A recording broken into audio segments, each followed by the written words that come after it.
So, Crocodile Dundee is back with us. The return. The return of Crocodile Dundee. There's a new one? That's no. You are Crocodile Dundee. Oh, I'm Crocodile so Dundee. That was one of my favorite commenters on the podcast quoted you but as Crocodile Dundee. Yeah, it's pretty 'Cause great. You were wearing the hat and making Australian bits and bobs. I Oh, think it right. was. That's right. I remember that now.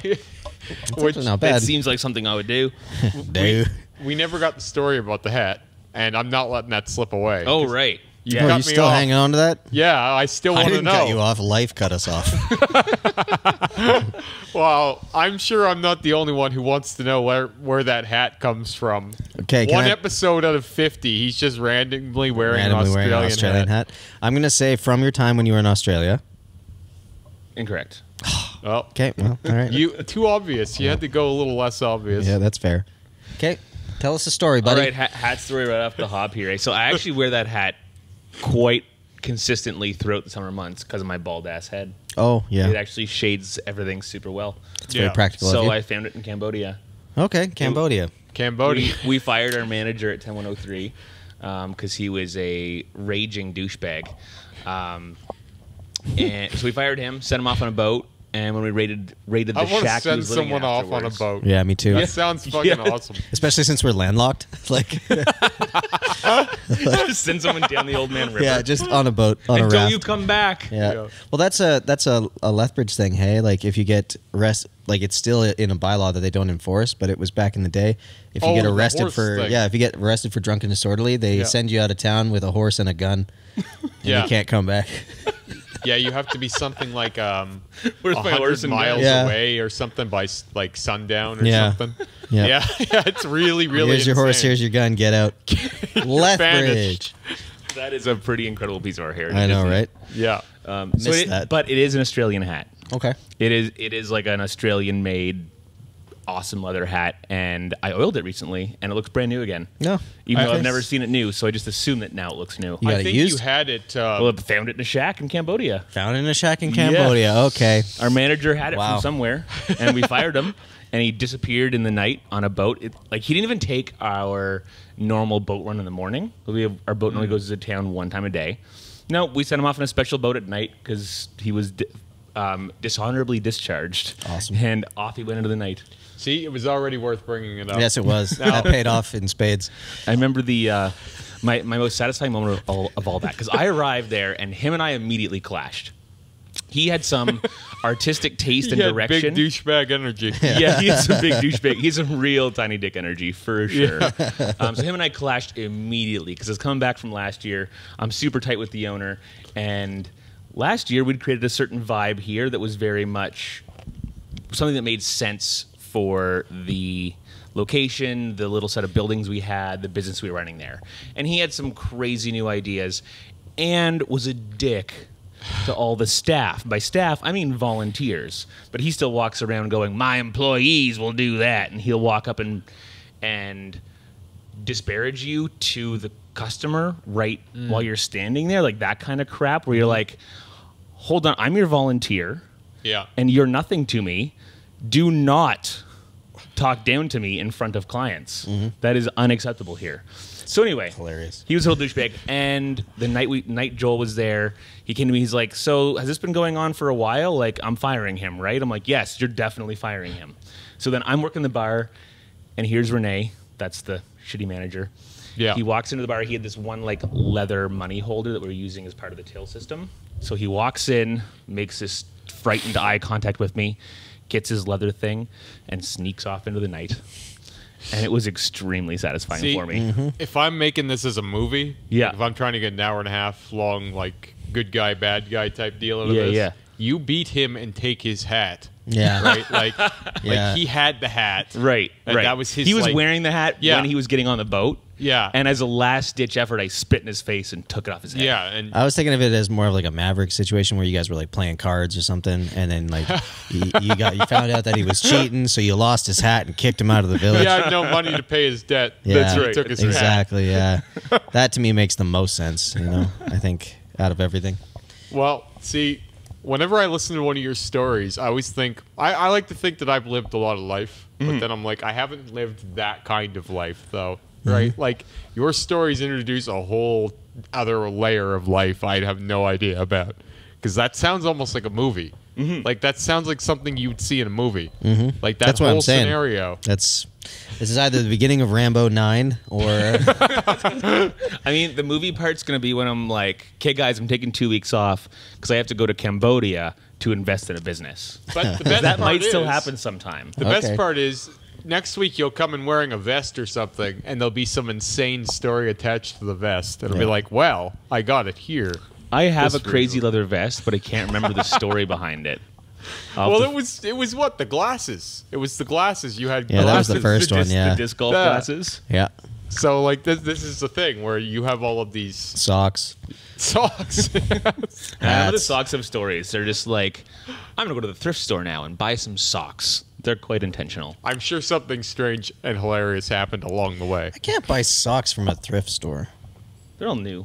They don't sell Oh. used socks. Oh, thank God. They're just socks Used about their underwear. weight. I was like, what are we talking about? Because here? someone never wore these Shania Twain socks, you know, that come with a little comb and some long hair. I don't know why they wouldn't. Yeah. I'll That- wear them. That impresses me much. So It don't impress me We're- much we're- they didn't wear them. Yeah, I that's want to get away from the socks. Oh, Okay. yeah. As fascinating as that is. Yeah, So I'm sure we have one person left watching riveting. already. Yep. I got the hat story. I'm out. Yeah. Yeah, that hat was all I really cared about. So now let's move on. Yeah. So where were you for the last week? I was in New We Brunswick. definitely missed you last week. We had a Okay. different guest. Oh, did you? Who'd you have? We had Jesse. Oh, killer. Yeah. That's so another guy it's who good. lives a different life than you'd expect. Yeah, it was good. We just, like, we have our rhythm, right? Yeah, absolutely. So I'm used to this rhythm. So last week was a change, and I'm And- I'm and wondering he's a how high people energy will guy. feel. I'm always wondering how people will feel, right? Like I know how I feel. That's one way, right? Different people see things differently. So like This if is you fair. got used to say you were watching a podcast with the same 2 or 3 people, and they had 300 episodes, and then all of a sudden 2 of those people have been replaced, and they don't mention it. Just imagine how weird that must be. That would be weird. Right? I've seen it. Yeah. Like, because, like, if we had established this as, like, as I planned to originally, where we were going to rotate guests in and out, Yep. obviously it was a bad time to try something like that. Yeah, pandemic. Sweet. idea. Let's do random guests. Yeah. Anyway, a little bit of a cough. Yeah, I was about to say, just as you say that. Yeah. Unreal. We have a very established format, so I'm always like, I wonder how people will react. I don't really care myself. I'm just always wondering what people will think, right? Like, Yeah, whether I it'll don't- be... I never really think about what people think. I do. Whenever I'm creating any kind of content, I'm like, what will the viewer reaction be?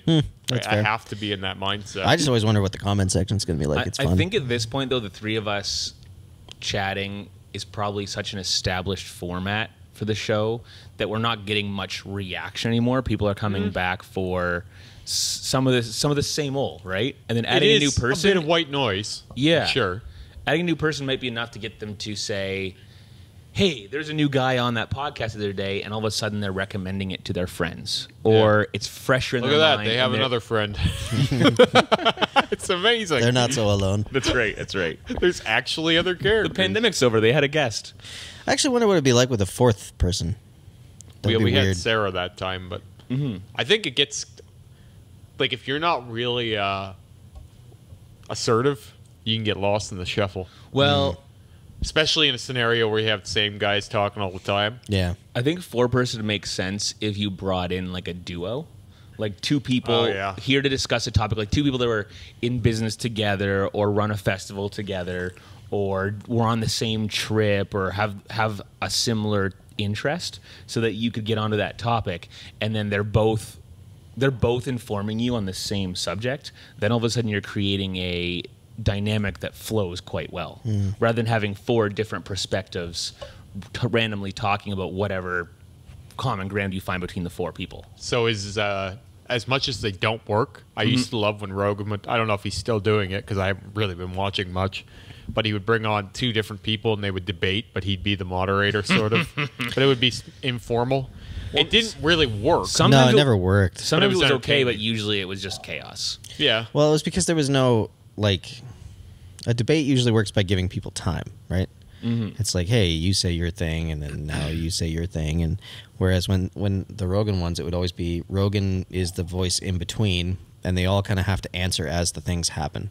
Yeah. It's just too much. The loudest gets the most airtime. Basically, yeah. Whoever takes up the most oxygen is just wins, I guess. Yeah. It's like That's what would have happened if there was no moderation with the Trump and the Biden.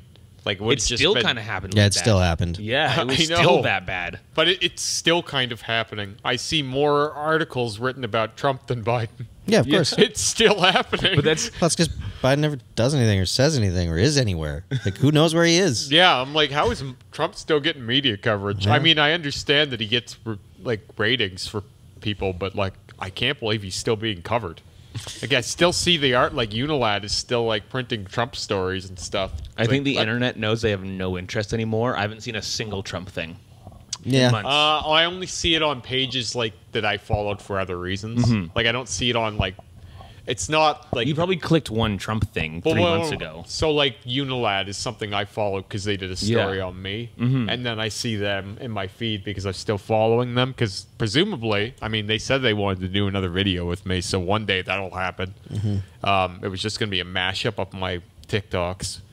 So I don't know if that'll ever happen or not. But I'm kind of like, one day I might see that. Because I don't always get notified about these things. I was just printed in a British newspaper the other day. A Really? newspaper. Yeah, the Daily Star. Wow. It's apparently the second or third biggest newspaper in the UK. And they didn't contact you. No, I didn't They even don't know have about to? it.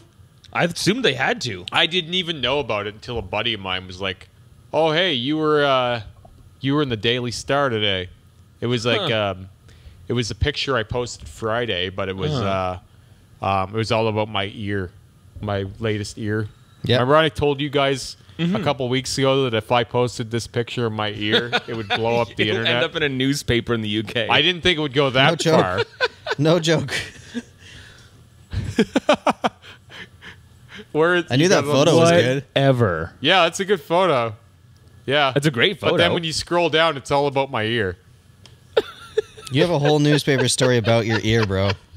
Yeah, and how funny I am about it, like because I keep talking about it, how it looks like Swiss cheese, and how I'm not offended by it, and like people are in the comments. Some people are bashing me, but a lot of people are in there like, "Oh, that guy's a great bloke. He's always responded to my comments. He's always laughing. He's having a great time."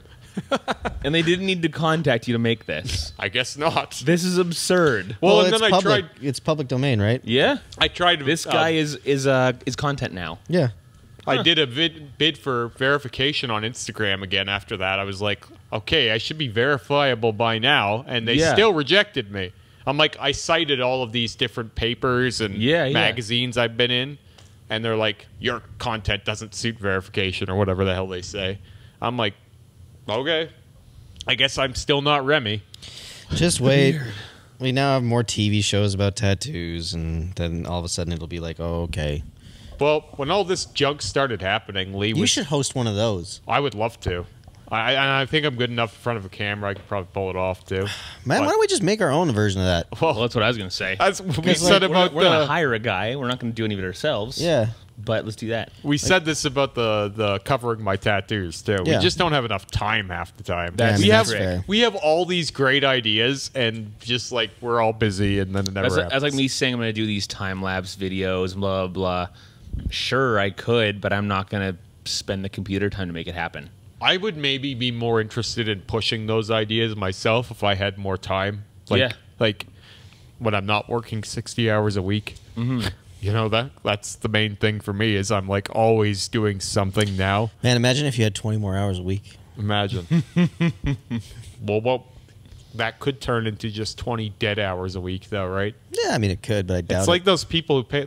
I can't wait till my car's paid off, and then they get another car. Yeah. Oh my god, right? So I can get another car. Yeah, but don't worry, they get it a year before the old car is paid off, so they end up getting the loan for the new car much higher yeah. than the new car's actual value.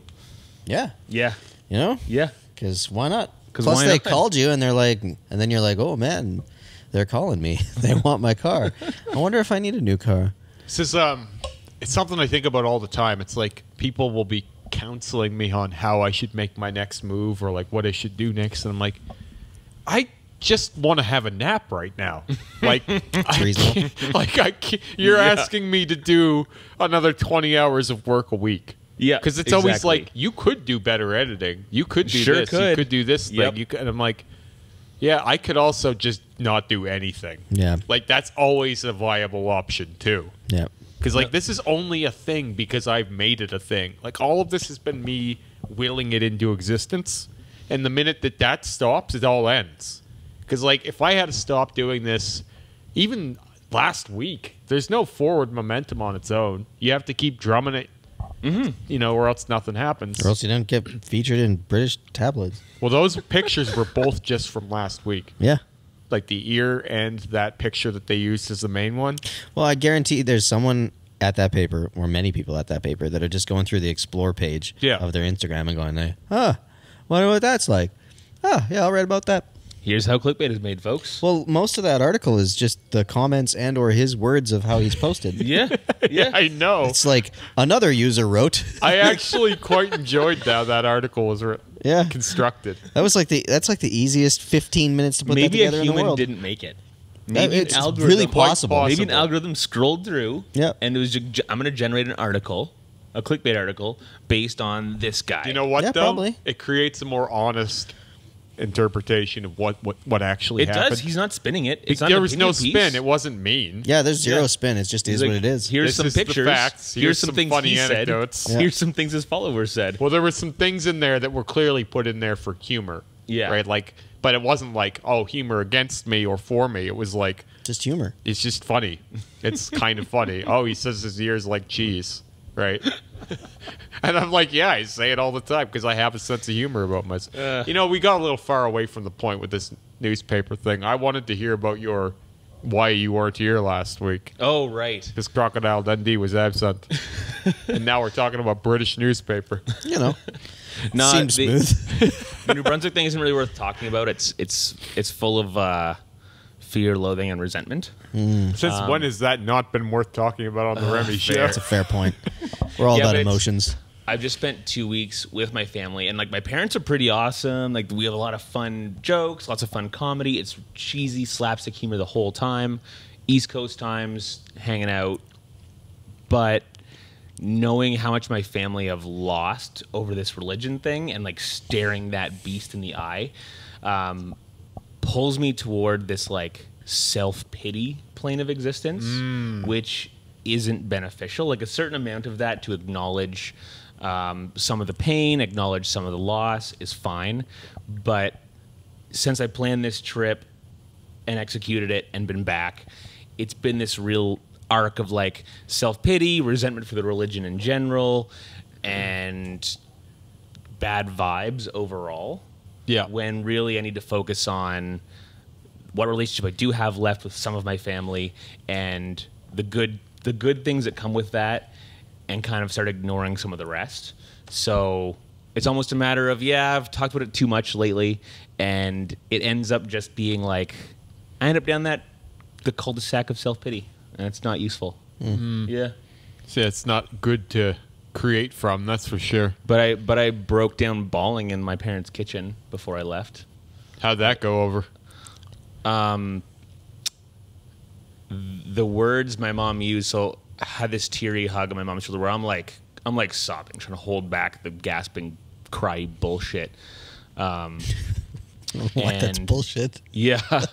And my words were something like, I've lost so much. I shouldn't have looked at those pictures. I've lost so much. And she's like, hugs me for a minute, and she's like, you can always come back. And she doesn't mean the physical location. No, I know what I she know. said. Yeah, she Come means back to the faith. And I'm like, and all you want to do in that moment, and then I kind of had that moment with both my parents kind of standing in the kitchen, and they're both kind of going down that direction with it, and all I want to scream is like, the religion's done this. It's the thing separating us, not the thing bringing us together. Yeah. Fucking obviously. Yep. So anyway, then I spent the whole plane ride home just thinking about all the things I wish I could have said, but I'm glad I didn't. Yeah. Yeah, so anyway, it just ends up doing this negative thing where I'd have to come to terms with it. It also creates an interesting idea, though. Would you potentially be happier living that life, even in... Not now. I know too much. Yep. I've studied too much philosophy. I've turned over too many rocks. I've studied too much anthropology to Can't unsee it, man. go back to truly believing. Yeah. Can't unsee it. So there's a question I always wonder is like, even if it was technically a greater evil, if everyone was happier living that way, Yeah. would it be worth it? So this is the problem. This is why I don't want to just go down the negativity rabbit hole in the subject and just let the resentment build and build, is because for them, Yeah, it it's is a happy. good thing. It's For fine. them, it does Yeah. bring them closer to their family. For them, it is this all-powerful source of good in the world. For me, I see them having they've been on Zoom for the last year and a half with all their congregation meetings and churchy shit. So for me to be in the house while they're having this meeting over Zoom, like for them, that's a wholesome, good time where they're associating with their community, they're worshiping their deity. That's all positivity and good for them, and they feel like they're working toward the universal right, correct way. I'm seeing that going, wow, they're lambs of the slaughter here. Like they're involved in this big evil thing that has torn my family from me. But that's not how they see it. They see it in this positive, beautiful light. Well, I'm going to take us down a rabbit hole here Okay. that I'm not sure I'm competent enough to grasp completely. But I blame a lot of our problems today on the decline of the Christian nation.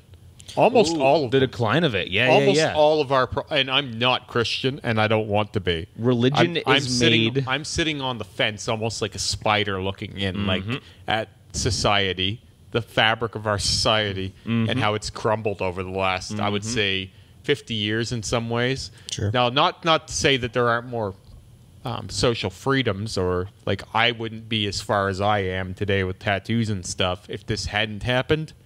But like I look at how we're interacting with one another, and I'm like, this is the decline of the Christian nation. Right? Oh, yeah. We all had something that we more or less agreed on. When we all agreed and we were all one community, Yeah. life was certainly a lot less divided than it is now. Depending on who you were. But you only know the 300 people around you, So and they all go to the same church as you. That's what I was, to my earlier point about, like, wouldn't you be happier, though, if there was something... no, and no, And no. and no. No. So we both were from religions that both believed in God, Jesus, lots of different things, most of the Bible. Yeah. My religion thought his religion was going to hell. His religion thought my religion Sure. was going to hell. Big time. So, Okay, so let's bridge out a little then. like in terms of everybody being happier, no, we don't get happier. We don't we segment and we find things to divide that have nothing to do with the overarching thing. I think what you're talking about more is that this overarching kind of foundational thing that seems to have been removed from Yeah. most people, which all that you're experiencing right now is a vacuum. Like what happens when a large structure is removed is there's a vacuum, and in that vacuum, ideas are competing. Too many, and they don't make sense to most people. Of course, but we have this, right? Like when vacuums used to happen, the ability to voice your opinion was this. You could say it around the people that were around you, and that was about it. Right now, anyone can voice their opinion, and depending on who wants to pick that up, they can make that voice as loud as they want to, or as loud as is humanly possible. It can get put in front of everybody on the planet Earth.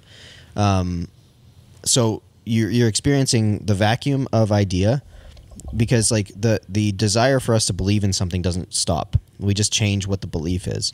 We are simulation theory, or Yeah. we are aliens, or we are what? You know. it's just there's too many of them. Yes, and they all have really, really loud voices. And the thing is those really loud voices back in the day were some dude sitting there going this, and then he gets shut down right away, rather than It can't spread to everybody immediately. So you're dealing with a number of factors. I don't think it's the removal of it. I think it's the removal in time with technology to boost voices that probably should be quiet. It's just not necessarily the content that's been removed that I'm broaching here. It's that it was one that we more or less everyone had some form of this same idea, right?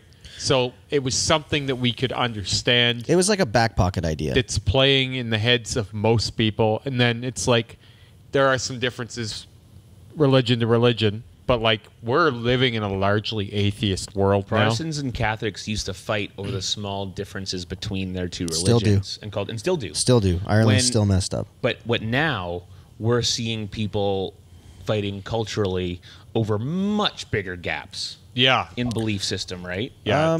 I would say argue so. the gap is the same. But ideologically, for the Catholic and the Protestant to look at what is common ground for them is So Catholic and Protestant was the British and the Irish, right? Because like there was one that was the if I'm understanding how it was explained to me was that Ireland wanted to be free from England, and the one church, the Protestant, I think it was the Protestant church. Anyways, one was supported by the Brits and one was supported by Irish, Seems wanting likely. to be away. So it was more or less that the religions defined the cultural side of things, like The political side of the things. political side of Yeah. things. That's the better way of saying it. Yeah. And that's kind of how it goes now. You know what I mean? Like Mm-hmm. in terms of Republican and Democrat, like they're viewed as kind of like the atheist hippies or the religious nutjob Christian people, and it's like it's like you could say the religion is the thing, but it's actually kind of just like deeper belief structures that they're Yeah, warring it's between. not about the content. As No. I said, it's you could replace that with everyone believing in pineapples. Yeah, yeah. of And course. then all of a sudden, it's the difference is Scott believes in watermelons and Kevin believes in pineapples. Have you read but a at book in least the they're last both year? believing in. Yeah. Have you read a book in the last year? Yep. So I heard a fun stat yesterday while we're talking about division and polarization. It's no secret that right versus left is largely an urban versus rural debate, right? It's quickly, especially in the States, it's quickly turning into that.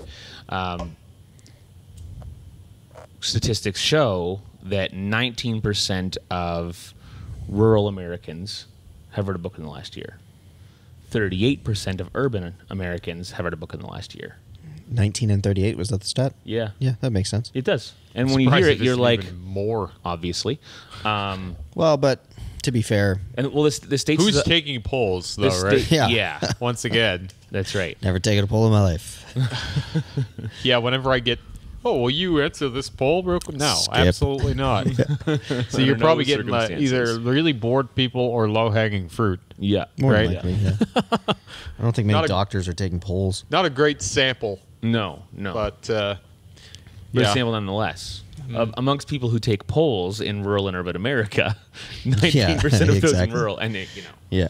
But I thought it was a fun statistic, not to disparage either side, but to show that the general culture and the ways we educate ourselves can predict what side we come on. And one of the other anti-polarization viewpoints through which to look at our current culture is that both, you know, especially if you're going the left versus right thing in the States right now, both groups want the same outcome. They just have different means of how to get there. Yeah, well, it's the route what they I wanna would pick. say is they want the same feeling, They want the same feeling, Sure. yeah. Yeah. but I don't know if that's They the want exact to, same. in the end, they want to be happy and secure, Yeah. and not be afraid at night. But and That's different things to different people. But- right, but so my still, happy and secure is different than. But when you take the what's the word for the center cluster of people, that when you remove the outliers, Majority. median, mean, something like that. Either way, one of those averages Oh, yeah. words shows the primary cluster around that includes like kind of 80% of the population. And if you take a look at those median people, the things when they look at the future, the things they want agree more than disagree. But then you put them at a discussion table and they can't agree on anything. Yeah, I think groups on large scale, you get into that like kind of zeitgeist energy of like, since it's en masse, it seems to be more easily predictable. Mm-hmm. But when it comes down to things that are more specific or nuances of them, it becomes more hard to get individuals to see eye to eye, because when it comes to nuance and finer details, then it becomes more specific as how it individually applies to them. Absolutely. And when you focus on issues that are like just your sphere, then all of a sudden you have a hard time seeing it from other people's sphere. Yeah. Right? And for this person, peace, love, and a happy future means no abortions. And for this person, peace, love, and a happy future means abortions. Very right? different. But they still kind of want that same outcome. They want the same feeling. They feel so strongly. That's the hard thing about arguing nuanced topics. It is, absolutely. Like, that's a very nuanced topic. Yeah. Like, big time. And the nuance changes the closer it gets to you. Well, and especially if you consider, if you're playing the long game, it's not just about what you want, it's about what you think will build a better world. Yeah. Right? So, like, if you have this result where all of these things are banned and we're moving in this direction, you have to be saying you think that's because it's going to make better, stronger people and a better, stronger nation. Not just a better, stronger today. Right. I think our definition of better and stronger is changing, though. Well, that in itself is problematic. Why? What's stronger? So back in the day, it would be resource procurement for strength. You know, I was going to say free gym membership. Yeah, we should all just have free gym memberships. Would be sweet. Be all swole we boys. Just get jacked. That's right. No. I just think about it in terms of resource allocation, right? Like, if you have to go and find resource, the strong people or strength helps get you those resources, right? So when resource is in abundance, all of a sudden the thing that you're going to get changes, like the target changes. So like the tool that you would need would change with it. So say we go back a while and it's hunters. It's like, okay, well, you're going to go shoot a moose or something like that. You got to be a big, strong guy to cut apart that moose and bring it back. And so, okay, that guy who's 6'5" and 260 pounds of solid muscle is the guy that you want. The brick shit house. Exactly. Yeah. That's the idea of the strength. But you know, back in the day, like with say the philosophical era where resource was really abundant in Greece, it was like the strong people were the strong-minded. They were the people that were thinking, and they decided where the strong people went. Yes. Yeah, they sent the strong people to war to die. It was because of the resource, right? Like, if you have food and you have things, you can all of a sudden use your brain in a different way, and you can see value in different things. Well, different that's energies. happened in different eras too, Yes. right? Like all the time. Senate in Rome, right? Just a bunch of old men in robes. Yeah. More powerful than any army. Well, I mean, that you could make the argument that is the government currently. Yeah.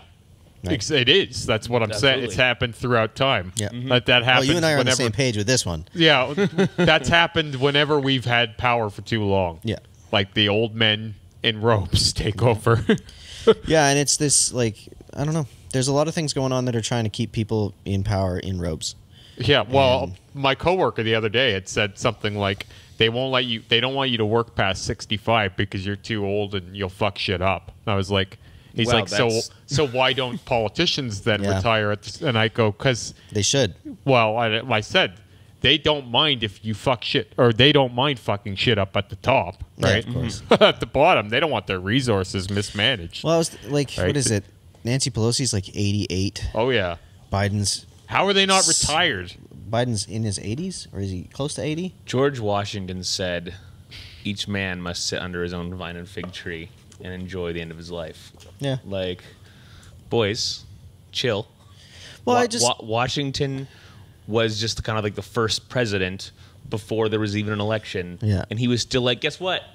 I'm going to retire. Time for an election. Yeah. Because when I'm old. you've had power for too long, you know it's going to corrupt you. Exactly. I just think, like, being able to be cognitively at your best when you're in a place of leadership is very important. I think that should go without saying. It should go without saying, but it's not without saying now. No, obviously. Well, that's Like, where that it needs to get said. that sense of like kind of community should come in and go, I'm not the best person for the job. Yeah. Even though I'd like the Yeah. job, maybe I'm not young enough for it anymore. But the sense of competition removes that honest handshake honor. But it's like if you were going blind, right? Yeah. And you're like, Just like that. I'm just going to keep tattooing. No, Yeah, exactly. Here we go. Yeah, I'm going blind. I can't do this tattoo, and I know Can't really I can't. tattoo the way I did before, but I'm the best person for the job, But not just here, but in the entire But I've country. got a team of support people going, no, you're the man wild. for this. We support you, and there's people trying to help me get. Yeah, to Kevin's there. over there like, what do you mean? He's the best there is. That's right, exactly. Keep going, Meanwhile, buddy. he's chewing people up. They're leaving with infections and Yeah. terrible tattoos. I asked for a dog, and he did a moose. yeah, but pretty good for a blind guy, though, right? Yeah, and he's an 88-year-old blind man. So why is he operating the tattoo machine? But, like, are you let him. being ageist?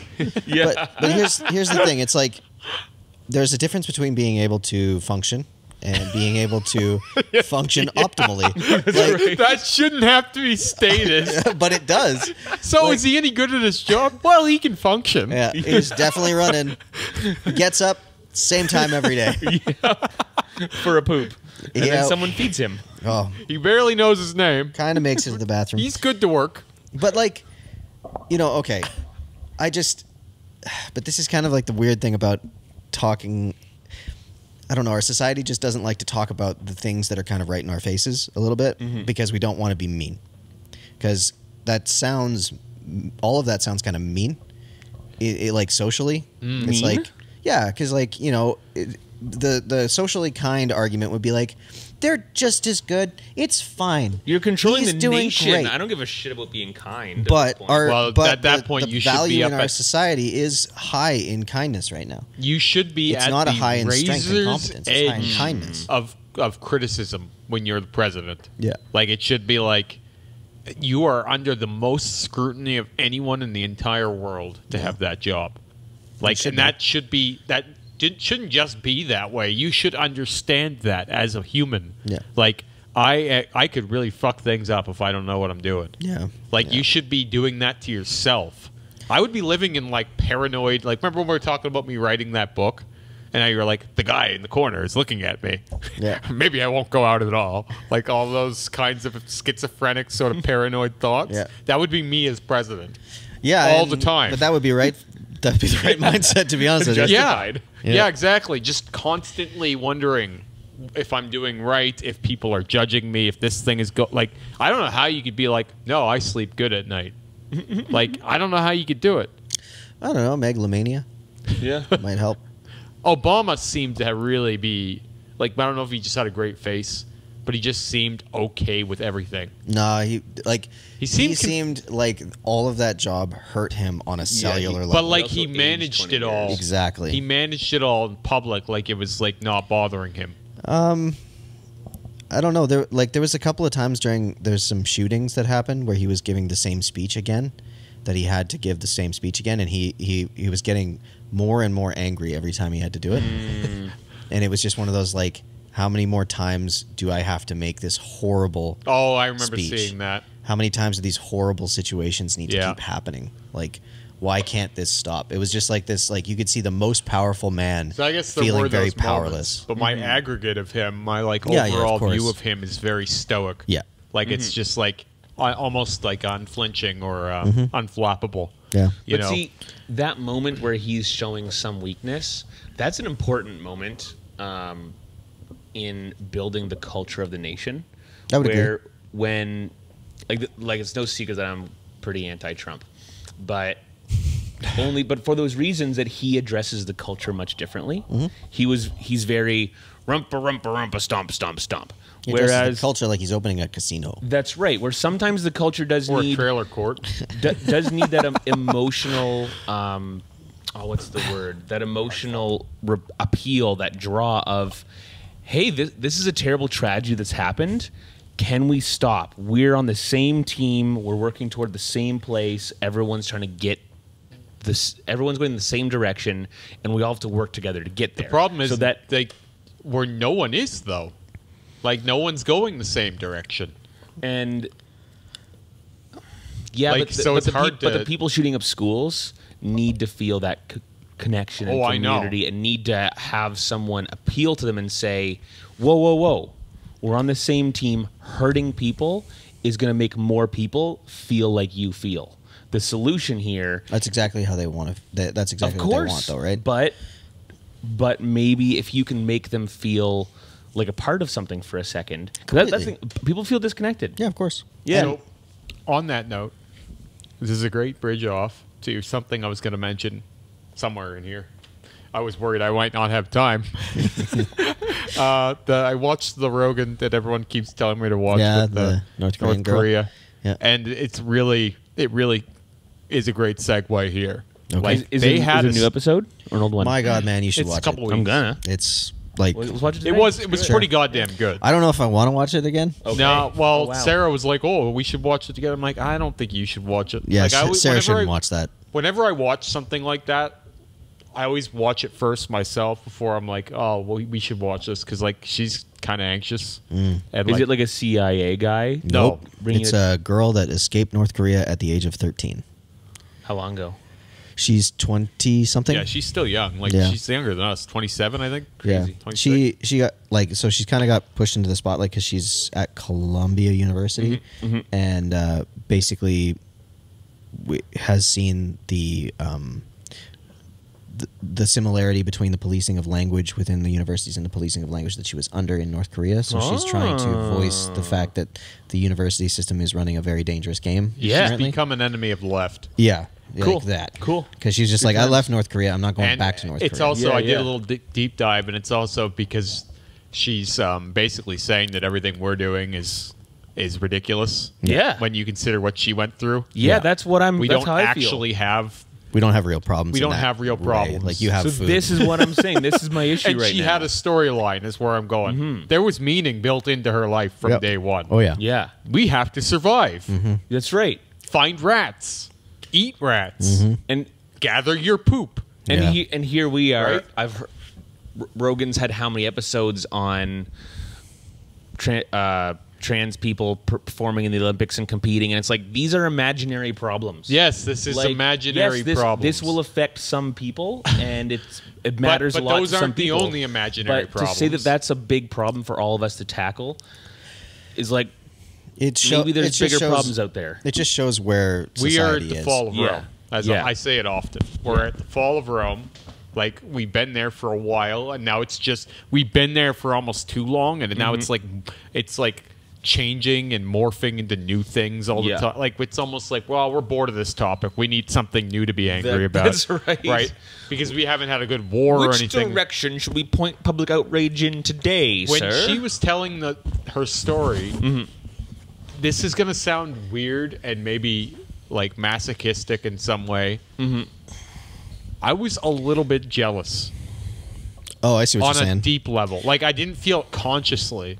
for the clarity that comes with survival-based living. It was just one of those, oh, wow. Like, she had a built-in story structure. Like, we don't have that here. I just felt like it must be.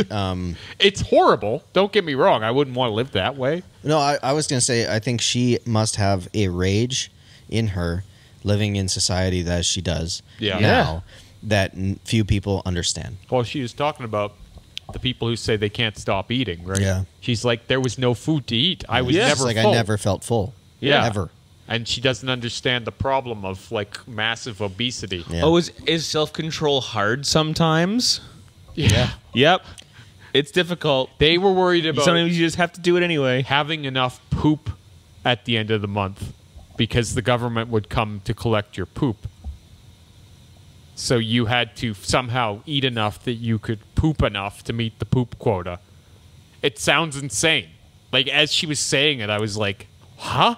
Yeah. Who's weighing individual households' poop? Well, they used it for fertilizer. Yeah. But who's weighing the individual? Like, collect it and move on. But no, they're weighing the No, individual they're- because household. everything is for the good of, like, because you have to be putting in your effort to support the party, right? Like, Yeah, you can't be using that poop on your own garden. That's like, the you can't joy grow your of own vegetables. That's the joy of militarized communism, right? Yeah, like yeah. everything has to be the good for everybody, and if you're not pulling your weight, then yeah. And she was explaining her apprehension with garbage cans. Like, it was like, what's a garbage can? yeah, Like, we didn't have garbage. No. We used our hair to start fires. Yeah. Like, our fallen out hairs to start fires. The paper, leftover paper was valuable. Of course. And there's this awful circle of life Because of where origami, right? they eat rats and the rats eat them. Like this when they die in the streets, the rats will eat them, but then they'll catch the rats and eat the rats. So it's like this terrible chain of their meeting the rats. Secondhand cannibalism. It's No, like there's not even second degree. secondhand. Yeah, They said there was Yeah. meat vendors that would sell meat, and they wouldn't say what the meat was. Yeah. Oh. And they didn't have the ability to say no if either.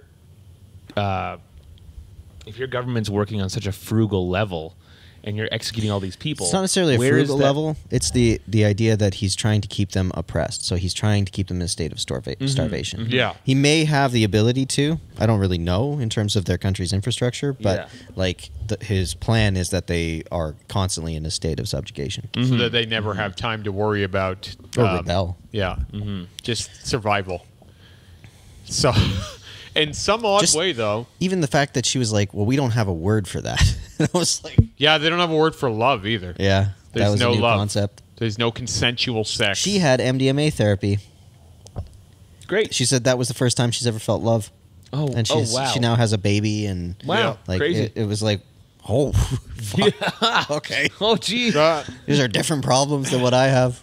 We don't need to stay here too long, but I wanted to reference that as a point that I was in my car this morning, just driving, and I was having like an inner monologue about like where my life is going. Like I was just thinking and Yeah. intensely in thought, Yeah. and I was like, if I just kept doing what I'm doing now, is this enough? Like just doing what I'm doing now. What a beautiful thing to be able to worry about that. Like, right. But like this is the thing is I would rather not have to. I would rather have something Looming over your head. not on a conscious level though. Consciously I like what's going on and Yeah. like what we're able to do here.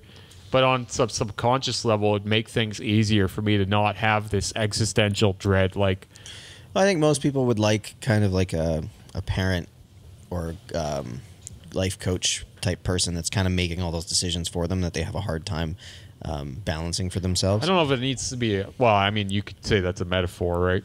Like it doesn't have to be a person. Well, to bring it back to the religion thing, I think that's what That's religion exactly gives to it. a lot of That's people. where that's where this Is you whole get thing this- has been the you whole get time. this for big- me. Full circle, boys. Well, you I get a like big this. hovering life coach that points you in directions, and like you know, rather than having to understand yourself and make the decisions for yourself that you know to be correct. That moment that I had today, I have all the time. And I always feel like people with a real strong religious belief don't have that problem.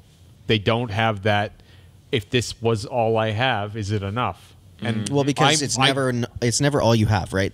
If you've got eternity. Yeah, and I measure myself all the time that way. But today it was really loud. It was like, because I'm at it relates to my tattoo stuff particularly because I'm at a strange point now again where I'm like, I don't exactly know what we're doing today even, and I don't really care, but like, I just keep working on it. And if I was just thinking, if I was just cooking and just getting tattooed and just doing this cycle of working basically nonstop, getting a tattoo and being a dad and a husband, if that was all my life ever is until I just croak one day, am I happy with that? Because like the other day, someone asked me what I do for fun in my free time, and I had a really hard time giving them an answer. And then I had to measure my life like, am I enjoying my life? And I was like, That's the disease of the industrialized world, though. but I'm like, I think I am enjoying my life, but it's not like I'm like playing games or like running around doing sports. Yeah. You know what I mean? Like I feel like I'm always being productive, but there's no like play.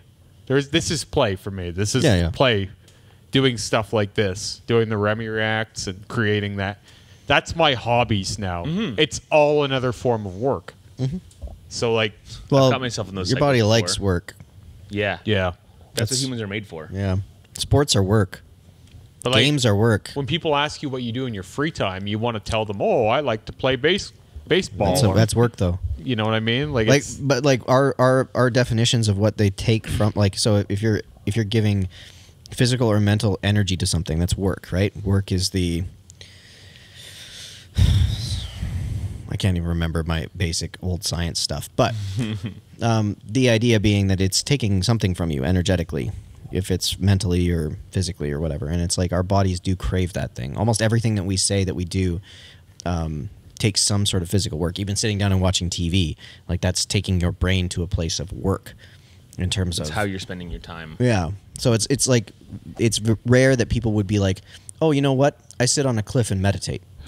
But I think the contrast we're drawing here is going from, oh, I spend all of my time and energy trying to provide the essentials for myself and my family, versus, oh no, I measure my level of success based on on the pursuit of happiness in my life. It's that pursuit of happiness, and we live in a culture where we can become depressed about our life simply because we are not successfully pursuing happiness up to the standards of those around us. Yeah, that's the big thing. Where it's other people's standard. Where you go overseas, you go to a more depressed neighborhood or area or a city, and you see people that are happy despite not having any of the opportunities to pursue happiness the way you do. They're just happy to have a full stomach today and to be out of the elements and to enjoy their community. It's amazing what the human brain can do. Exactly. Like, to be able to envy something that's clearly worse. Yeah. Like, it's clearly worse by every metric. Oh, no, I have this feeling all the time. I know exactly what you're talking about here. My dad used to do this. I would say it depends what you mean by worse. So let me give you a scenario. And this should be crystal clear. My dad, when he was near the end, when he had no TV left, all he had was his radio, and he was just sitting in the dark. He's listening to the radio. And I went over there to talk to him one day, and he was telling me about a hockey player that just got cancer and how he was jealous that it wasn't him. Wow. Because then he could die a hero instead of a failure, right? Because he knew that no matter what he did, or at least he knew, I'll say he knew with air quotes, that he was going to die a failure in everyone's eyes. Like, he failed his kids, he took his own life. Like, he wasn't a good husband. He lost his job, like all these different things that he had condemned himself with. He thought of himself that way, and he envied a guy with cancer. He later envied my son's mother when she was diagnosed with cancer because it's an easy out. Like, that was his, well, she's just going to die. I wish I was just going to die, right? And I didn't have to actively make it happen. Because, like, he felt like that was almost a blessing. To be sick and dying. It would have taken out of his hands. It would have taken into God's hands, kind of thing, right? He wanted rest without the blame. Or God's, whoever God is, or whatever that But force I'm is. saying that it puts it into the parent role. It's someone else making the decision for you. It gives him the ability to just kind of go to sleep, right? Someone else is going to drive now. You don't have to drive anymore. This overhanging storyline is going to happen, and you're going to be swept away with it, right? And whenever I think about that, I always come back to the same conclusion that, like, what we're missing is purpose. Yeah, of course. Like, a lot of people don't want to be in control. No. Well, and if they're in control, it's with a narrative. Someone has written a storyline, and now you're carrying it out. Yeah. And the minute there's no storyline, it's like, well, you get that inner monologue I had today in the car, but you don't come up with an answer. You just drift through life and eat as much shitty food as you can and fuck people over and screw yourself over, and you create a mixed bag of success and failure, and then one day you just don't anymore. Right? One day it just comes to an end, however it ends, and someone misses you, someone's happy you're gone, and that's it. Right? And I don't think that that's okay with a lot of people. No, certainly not. Like, I had a coworker, let's go on a little tangent here, who just went away for 9 days, I guess. And she got back, and we started our shift, and her and I just we don't really talk much because we're not friends, obviously. Anyway, the next guy comes into the kitchen, and he says, "Oh, how was your trip?" And she, about how it was. And, she goes, "I don't think Jer missed me. He didn't say anything about it at all." And I go, "Honestly, hadn't noticed you were gone." And then later, I said to my coworker, I was like, "Well, I'm not fucking her. She's not my daughter. Like, I don't give one single shit about you. Yeah. Like, when have we ever been friends? Like, have you seen me give a fork about pretenses? But yeah, well, but I think for someone like her, and she's a little bit older than us, she's like early 40s, and I've known her for obviously 15, 16 years. Yeah. I think she is living a very meaningless life, honestly, and and her only meaning comes from the work that she's doing, and it's not. This sort of work isn't very meaningful, so that's kind of a meaningless existence then. Like, unless you can find some meaning somewhere else, because like, why would you care whether I missed you? So, if you want to take it to the big side of things, no existence is meaningful. Unless you find some yourself. Sure, but I mean, like, still, it stops. Of course. 1,000 years from now, this will not be a thing. But that's what I'm saying. That's why I said I hadn't even noticed you were gone. Yeah. Why does it bother you that no one noticed? So, my question is, why can't we all accept that are yeah, Guess what? and move on accordingly? I go away for if I go away for Not a in a week, negative Most sense. people can't handle it. if Yeah. I go away for a week, I'm not worried about anyone missing me. No. If I go away forever, I don't care if anyone misses me. I don't need a statue built in my honor in anyone's head or in reality. Well, I think there's the understanding of the reality of what will happen. Like, so a logical one. Yeah, like, so, I know I have a rough idea of if I died today, it would affect people in such a way for each person, and that's where it would be, and then it would move forward and continue on. So, But it's like there will be some sort of effect. For a minute, Yeah. right? But like again, in a minute, in this thing that we got, this ball that we're spinning on. Well, I'm is not like- asking for more than that, Yeah. though. But I I mean, think a lot of people most are. people are. Yeah, we're all afraid to die for some reason. Most people are asking for an untold amount of time where people care that they're gone. So If they have to die, they want to make sure it hurts someone for some reason. I don't think it has to do with hurting other people, though. I think it has to do with I think it's not just being that they able just to wanna feel look like they your matter. own death in the eye. More than likely, and yeah. accepting the meaninglessness of your existence And not having any answers. means looking your own death in the eye, your own mortality in the eye, and saying, yes, that is how this story ends. It doesn't matter what I do in the meantime. So my number one goal is to exist and enjoy my consciousness while allowing other people to exist and enjoy their consciousness. So I would argue the middle part a little bit. Yeah. Doesn't matter what I do. I think that we, as human beings, like there's a Kevin in me, right? Or like I am embodiment of this Kevin thing. And I think doing things that are important to keeping this body moving is what matters to my current situation. Okay. Because like I can do things that are counter that don't feel correct to me. Absolutely. Right? And I can do things that feel correct to me. Yeah. And one allows me to move through life well, and one allows me to move through life with the adage of strain. So behaving in a way that corresponds to your value system, or or behaving in a way that contradicts your value system. Yeah, I think both of those things can either add the idea of existence as a joy or the idea of an existence as a struggle. Absolutely. And I am trying to move to a place where my existence feels like a joy. That's the long and short of it. I think that's an admirable goal. I have no desire to do that. I don't want just that. I want both. What does I that want, mean? I want the struggle. Yeah, but so what I I'm want saying those is some the struggle's joy. part of both. But Yes. but if I'm consciously making a choice for how my life would go, I would probably ask for 80% struggle. I'm not saying no. I'm not saying struggle. Struggle is its own thing. Struggle is a choice. I'm talking strain.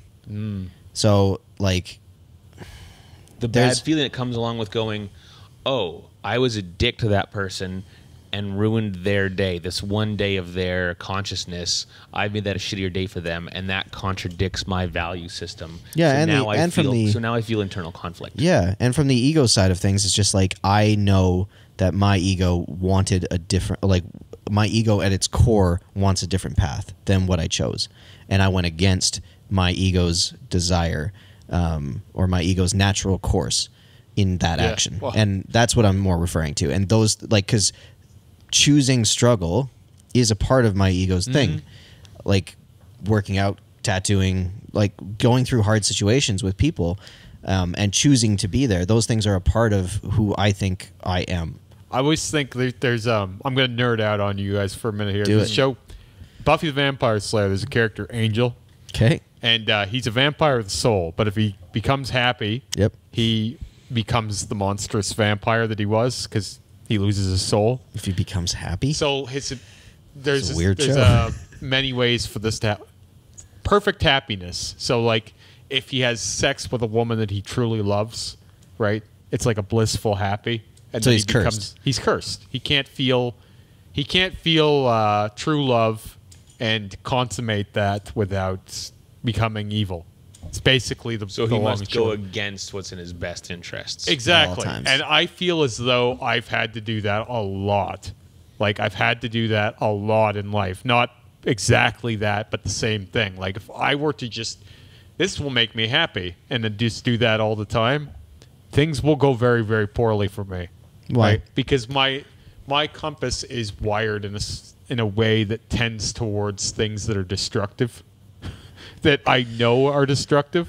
And so a Yeah. lot of time I've had to run away from that to get further into a better state. So most people's self-destruction comes from a view of self, right?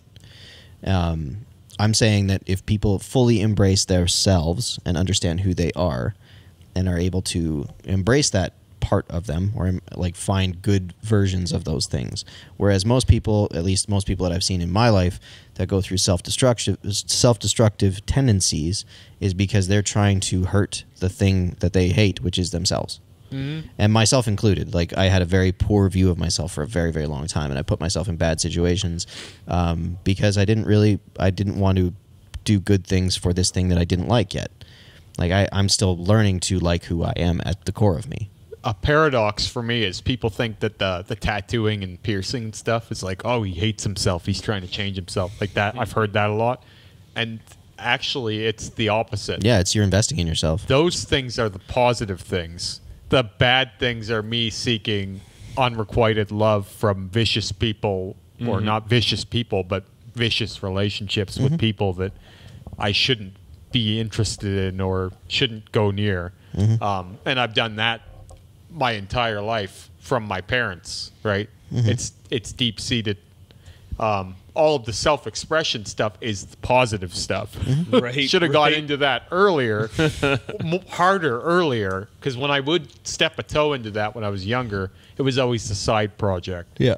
If it had been able to be the first thing that I was interested in, I probably would have never had a lot of the callous that I have today. Right? But my self-destructive tendencies were always towards other things. Okay, but that's a were. Where are you now?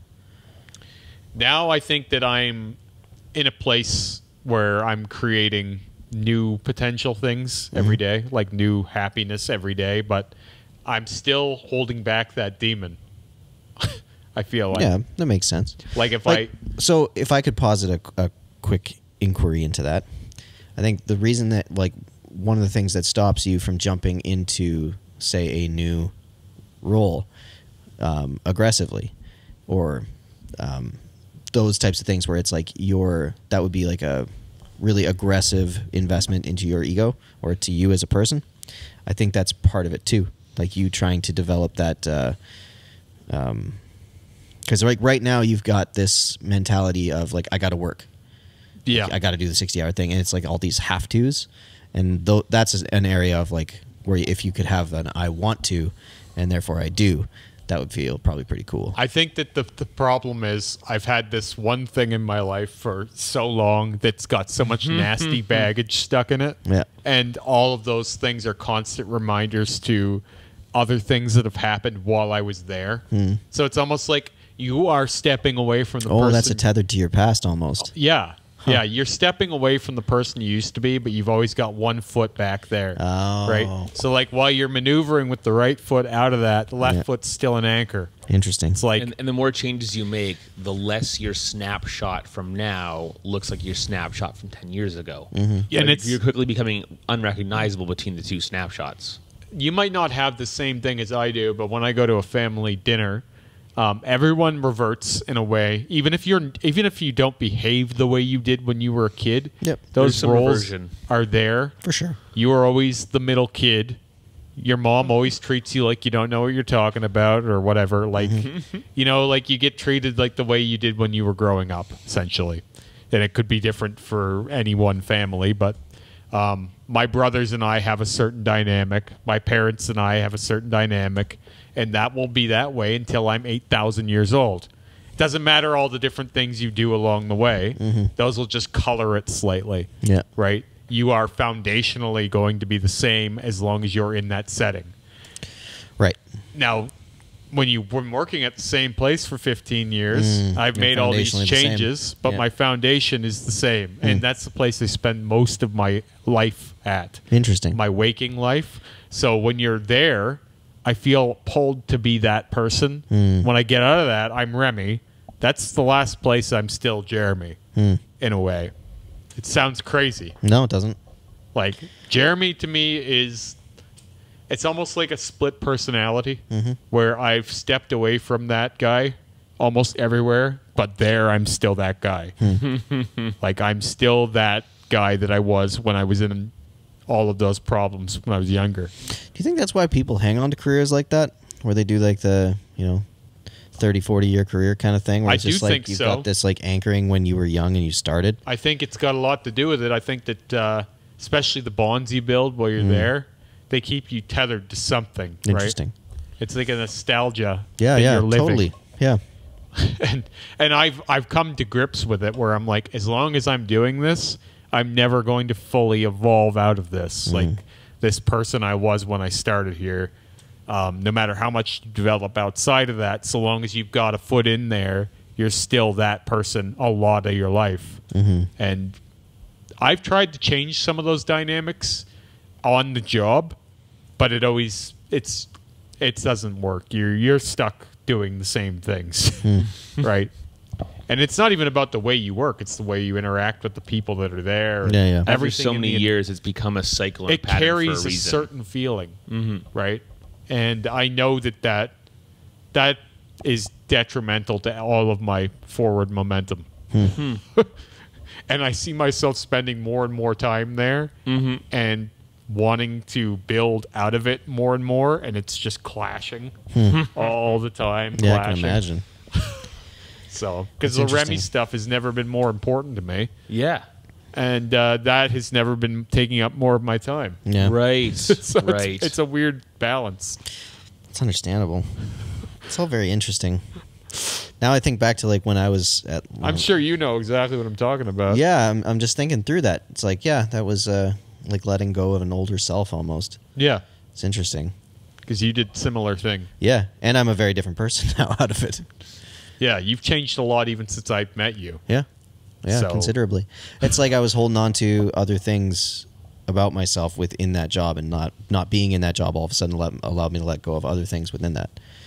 It's Yeah, interesting. well, That's there's just super weird. so much I didn't history think of that. packed into it. Yeah. So it's It's like people that go from high school to school to school to school to school, and they just keep going through school because it's like you don't want to lose your childhood almost. Sarah has school envy whenever kids go back to school because she spent so long in university. She did 10 years of university right out of high school. Wow. And so she's like, she always has this feeling like she wants to go back to school. Crazy. She has come to grips with, to her credit, because a lot of people never do. They just keep going back. She's admitted that she knows that she just liked having that storyline structure, right? That I have somewhere to I have go to go every to day. classes. Yeah. I have to get this homework done. I have a project. I got to do this. I got to do yeah. that. Because she momentum. feels that It's- anxiety of what am I doing with my life sometimes. Right. I think we all do. Whereas that tells you, oh, your battle's right here. Just do this today, and you'll have accomplished today's portion of the battle. And work does that to some extent, Oh yeah. but not But quite after all, as it gets much. more monotonous because the reward is more immediate. And the better you get at something, and the more it becomes just like Just copy and just paste. another day and another dollar at the restaurant. Like I almost never bat an eye at anything that happens. And as I've said it before on the podcast, when people struggle with things, in my head, I'm not laughing a little. I'm like out loud laughing my ass off at how could this be possible that you're struggling with this? I've been sleeping all day. Yeah. And I know that that's not a good way to see life. Like, No. it's just not. No, it's not. But it's all just so easy. How was your and day? Asleep for most of it. meaningless. Like it's so easy, and life shouldn't be that way. It shouldn't be. Yeah, you shouldn't be asleep for most of it. No, I mean, I would hope not. Here in the Remy Most Show, people we're are. practicing not sleeping anymore. Oh, I think literal sleep, but I think mental sleep Yeah, would no, be literal sleep we should do more of. Just Yeah. keep on sleeping. If you want to live for a long time, yeah. Yeah, apparently. but I get into the game of I'm working so much. I have all these things on. I don't want to go to sleep because I don't have any time. And it's like you need to sleep. Well, I guess I just don't get any time. The thing for me is like I just want to get up earlier so I have more time. I get up Yeah. early now, though. Because my mornings I'll use productively. Sorry. I already do that. I get He's up not at the 5 night man. every day. No. I have my coffee or tea, my tea. I do my workout. I have my breakfast. I go to work. Then I have like an hour between work and picking everyone up, and then the night carries on, right? So it's my life is pretty much autonomous. It just goes. It just goes and goes and goes and goes, and then I'm here, and then it goes again. It's pretty structured. So whenever someone like Dave, for example, starts on me about, you could do this, you got to do this, you got to do this, I'm like, Where am I going to fit it in? how am I doing this? Am I going to take it out of my 3 hours of recuperation And then after it makes tattoo? me scared and sad at, like, oh, I'm going to lose that last hour I had. I really liked that hour. Yeah, I like those few minutes here and there. This is why I like a schedule that's a little more unpredictable. Because when your schedule gets too predictable, then it's easy to look ahead to next week and be like, yep. Same week. Same week. No time for that 1 hour thing. So like right now, my schedule is more hectic than the other people in this tattoo shop. And sometimes it does stress me out. But it's of my own doing, of course. But I kind of like it that way so that each week's a bit different. Some weeks feel leisurely. There's extra time. I get some things done around the house. Some weeks feel hectic and there's not a spare minute. But that variation can keep you guessing, keep you more interested, keep you more on your toes.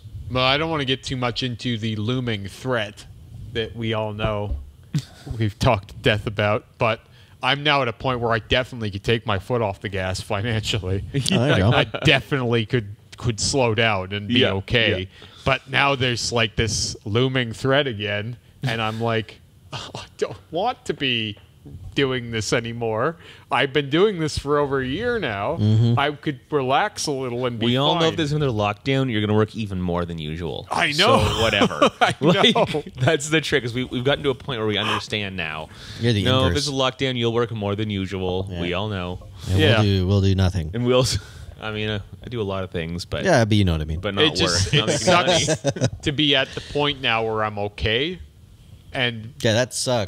that What? life is Bummer, not. dude. But life is like, yeah, that's okay. It doesn't matter. You're okay. We're not done with you yet. Yeah, You know what I mean? And no one wants to work either. That's the other thing. Part of why I'm working so much is we have no staff. Like, there's no one coming in, and the people we do have are falling off. That's ridiculous. Yeah, there's no Well, workforce right now. I don't know. I feel like you give people enough time off against their will, they're going to stop and take stock and go, They figured out what's important. I should retrain. I should get a different job. I Yep. should move to a different sector, different industry. I should go back to school. And all of a sudden, Why would I there's- want to work in an industry that's laid off half the year? Or they're looking back at this industry going, I was just part of that because it's what I did every day. It's convenient. Now that's not what I do every day. I should do something different every day. What the hell, man? Yeah, it's really restructured society, I Yeah. think, to think about what they want to do versus what they need to do. Especially an industry that's so typically underpaid. Yep. Yeah. Like, oh, you're making $1 or $2 above minimum. Like in most cases, you've got the clout in your industry to get paid much better than any other cook I've ever known. And most, after a while, you're going, wait, I can work, I can be working towards something and be making more on an entry level position. Well, when I better work towards something. When I explain it to people, I'm always like, I'm okay making what I'm making. I wouldn't do this job for That's less. right. But there's no way you're getting what I'm making day one. No. So I wouldn't start that job. Are you kidding me? Who would? Yeah. That's where I understand why we have no one coming in. Especially when the ceiling is kind of low in the end anyway, right? Yeah, and it's never been lower. Yeah. Because, like, you can't have the range anymore. No.